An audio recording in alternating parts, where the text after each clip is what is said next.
Қайырлы күн, қымбатты көрермен, эфирде Фараби Ньюс, студияда Дана Садырхан.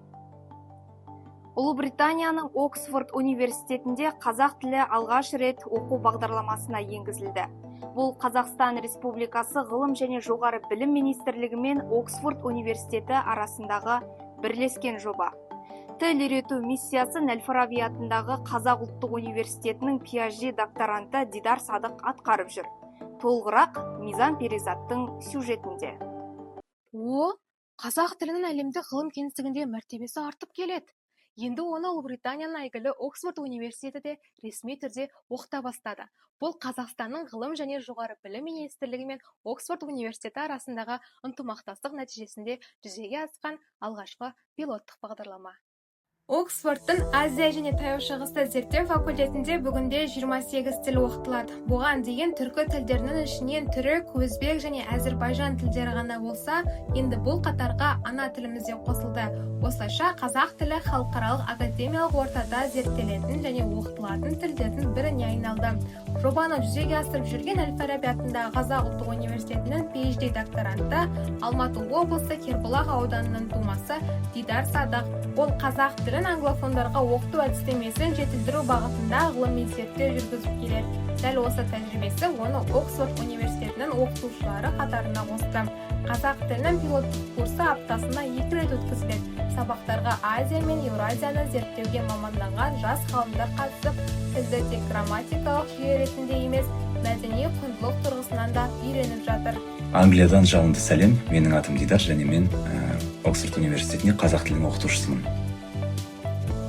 Оксфорд университетіне қарасты бұл қанатқақты жоба 2024 жылы басталған болатын. Бұның негізінде ғылым және жоғары білім министрлігі, Ахмет Байтұрсынұлы атындағы тіл білімі институты және оның директоры Анар Фазылжан, Оксфорд университетіне қарасты бір сөз инициатива бастамасының басшысы Лейла Наджапсада болашақ бағдарламасы тарапынан келісімге келген үлкен зерттеу жобасына айналды.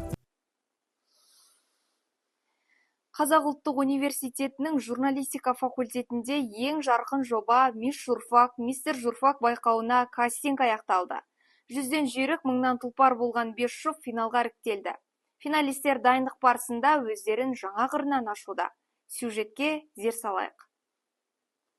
Бұл сайыс сұлулық пен зерденің, ой мен образдың тоғысқан алаңы. Қатысушылар бір апта бойы дайындалып, өз өнерлерін шыңдап келді. Қазір біз сайысқа қатысушылардың дайындық барысына куәміз. Бұл жерде тек сұлулық емес, білім, харизма, сахна мәдениеті сынға түседі. Журналистика факультетінің аруы мен сұлтаны болу үлкен мәртебе ғана емес, үлкен жауапкершілік. Журналистика факультетінде Мистер Журфак жобасы өтіп жатыр. Жалпы бұл жоба арқылы біз көптеген қабілеттерге дағдыланып жатырмыз. Жаңағыдай жұппен бірге жұмыс істеу, әрі уақытқа жұмыс істеу деген сияқты заттарды меңгеріп жатырмыз.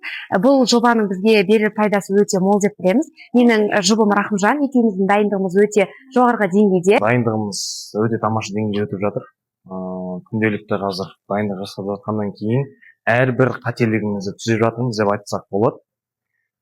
Енді бізге осы жарысқа 2-ақ күн қалды. Небәрі осы 2 күнде қателігімізді түзеп, керемет бір абыроймен шықсақ деген бір ниетіміз бар.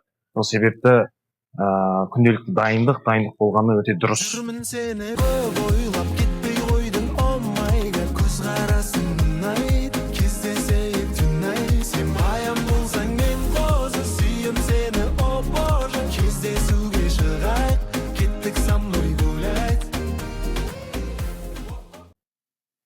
Бұл кеш тек жеңімпаздарды емес, жаңа жұлдыздарды ашатын сәт.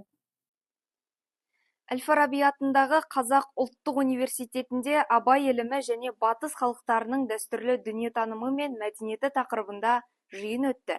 Басқосу барысында студенттер Абай шығармашылығын батыс мәдениеті контекстінде талдап, дәстүрлі дүниетаным мен философиялық ойларды салыстырып көрсетті.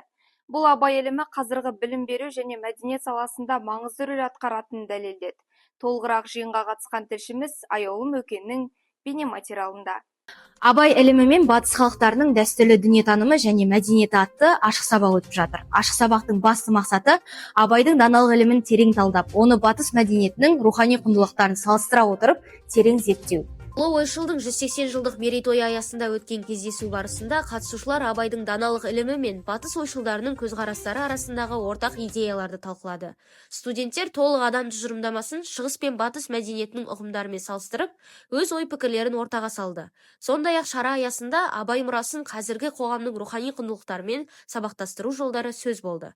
Кездесу барысында студенттер қызықты ойындар ойнап, Абай іліміне арналған өздерінің шығармашылық қабілеттерін көрсетті. Іс-шара әсерлі, әрі танымды түрде өтіп, жастардың мәдениет аралық ойлауын қалыптастыруға, рухани ізденісін тереңдетуге ықпал етті. Абайдың ілімін қазіргі қоғам өмірінде қолдану, түсіну, насихаттауға бағытталған пән.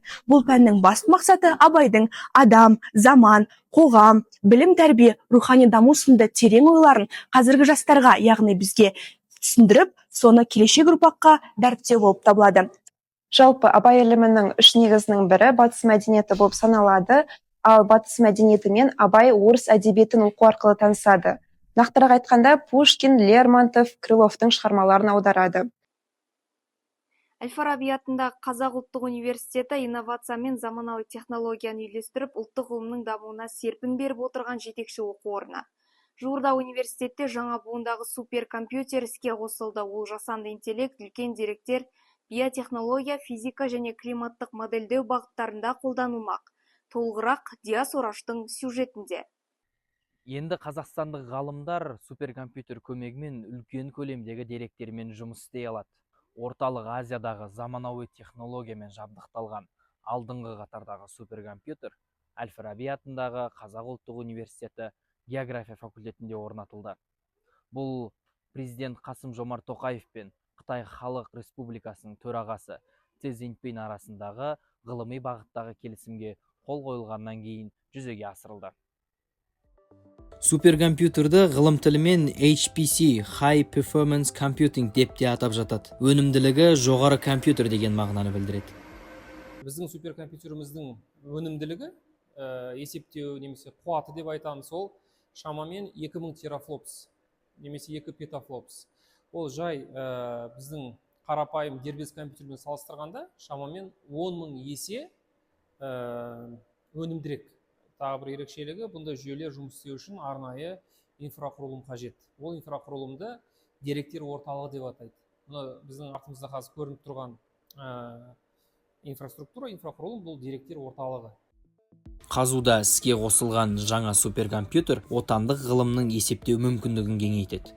Бұл биоинформатика, жасанды интеллект, климаттық модельдеу, материалтану сияқты салалардағы зерттеулерді бір деңгейге жоғары көтеретін қадам. Қазіргі кезде суперкомпьютерді пәндік зертханалар мен ғылыми орталықтар кезең-кезеңмен қолдануда. Алдағы уақытта бұл инфрақұрылым бірқатар ғылыми жобалардың деректерін өңдеуге пайдаланылмақ. Ораш Диас, Нұраден Ұлдана, Фараби Ньюс. Қазу ғалымдары ақштың Стэнфорд университеті, Elsevier баспасы және Scopus мәліметтер базасы бірлесіп дайындаған беделді әлемдік рейтингке енді. Аталған көрсеткішке түрлі ғылыми бағыт бойынша 200 000-нан астам зерттеуші кіреді.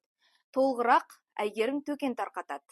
Әл-Фараби атындағы Қазақ ұлттық университетінің бірнеше ғалымы әлемдік деңгейде мойындалды. Стэнфорд университеті, Elsevier және Scopus дайындаған рейтингіне қазудың 3 зерттеушісі енді. Олардың қатарында профессор Әлібек Ыдырыс, зертхана директоры Денис Винников және шетелдік ғалым Эрнандо Кеведо бар. Бұл Стэнфорд университетінің жыл сайын жасалып отырған рейтингі, ғылымға сіңірген үлесі және олардың осы ғылыми жарияланымдардың сілтемелерінің санына қарай отырып өздері іріктеп осы базаға ендіреді. Бұл енді ғалымдардың бұл базаға енуі ол әлемдік деңгейдегі танылуы білдіріледі. Биыл осы қатарға біздің Әл-Фараби атындағы ұлттық университетінен мен және 3-4 ғалымдар еніп отырмыз. Қазақстан деңгейінде де бірнеше ғалым кісілеріміз енген. Бұл әрине бір үлкен ғылымдағы жетістік деп те айтуға болады. Енді біздің ғылыми зерттеу орталық, біздікі биомедицина ғылыми зерттеу орталығы деп аталады. Біздің басты айналысып отырған қазіргі кездегі бағыттарымыз бұл биологиялық активті қосылыстар деген болады, белсенді заттар. Мысалы біз былтырғы жылға ғана мынандай бізде мынау көрдіңіздер ма? Мынау антиаллергиялық спрей. Осыны біз зерттеп бергі клиникаға дейін зерттеуін жасағанбыз. Арай өндіріске енгізу үшін. Енді белгілі бір жағдайларға байланысты бұлар қарай жалғасқан жоқ. Бірақ алайда қазіргі кезде біздің осы орталықтың жас ғалымдары әртүрлі бағытта ғылыми зерттеу жұмыстарын биомедицина саласында жүргізіп отыр. Қазуда жастардың шығармашылық қабілетін дамытуға арналған біз студенттік театр жұмыс істейді. Театр ұжымы арқылы түрлі факультеттің талантты студенттері бірігіп, қоғамдағы маңызды мәселелерді сахна арқылы жеткізуді мақсат етеді. Әріптесім Ербол Медетбекұлы толығырақ баяндайды. Қайнар білімнің қара шаңырағына айналған ұлттық университет жастары өнер десе ішкен асын жерге қояды. Оған дәлел өнерлі жастардан құралған студенттік біз театры. Аталмыш театр бүгінгі күнге дейін бірнеше қойылымдарды сахналап үлгерген. Тұрақты көрермен тауып, көпшіліктің көңілінен шығып жүр. Өнерге әркімнің ақ бар таласы. Үлкен сахнада өнер көрсетіп, халықтың ыстық ықыласына бөленуді армандамаған бала жоқ шығар. Театр жетекшісі Қанат Әбдімұқанұлының айтуынша, құрамдағы өнерпаздар университет сахнасына шығып, бала күнгі армандарын орындап жүр екен. Театрда жалпы жүргеніме 10 жыл уақыт болды, 2015 жылдан бері. Бұйыртса 2026 жылы студенттік біз театрының 20 жылдығы болады екен. Бұған дейін бізге дейін 5-6 режиссерлар қызмет еткен. Өзіміздің университеттің студенттері, әр факультеттен, журналистика факультеті, филология факультеті, физика техникалық факультетінен, тағы да география факультетінен, биологиядан биылғы жылғы жаңадан труппа мүшелерін қабылдап жатырмыз.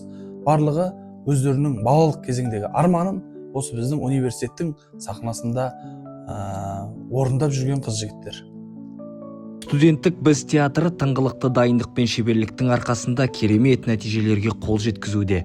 Университет қабырғасында ғана емес, қалалық деңгейде де өнер көрсететін театр алдағы қойылымына да дайындықты бастап кеткен. 2024 жылдан бері осы студенттік біз театрында жүрмін. Осыған дейін мен алғашқы махаббат атты қойылымда Қанат Жүнісовтің Гүлзат есімді қойылымын, яғни басты рөлін ойнап шыққан болатынмын. Дайындық өте жоғары деңгейде өтіп жатыр. Және де бұл қойылымда мен қымбат есімді қыздың рөлін сомдаймын. 20 жылдық тарихы бар театр құрамындағы дарынды өнерпаздардың арқасында әлі талай патша көңілді көрерменнің көзайымы боларына сенеміз. Хас сұлудың көз жасындай мөлдір өнер қай уақытта болсын бағалы. Ербол Медетбекұлы, арнайы Фараби Ньюс арнасы үшін.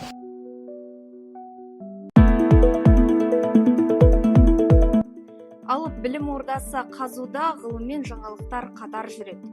Бүгінгі ақпарат легі осындай. Келесі жүздескенше аман, сау болыңыздар.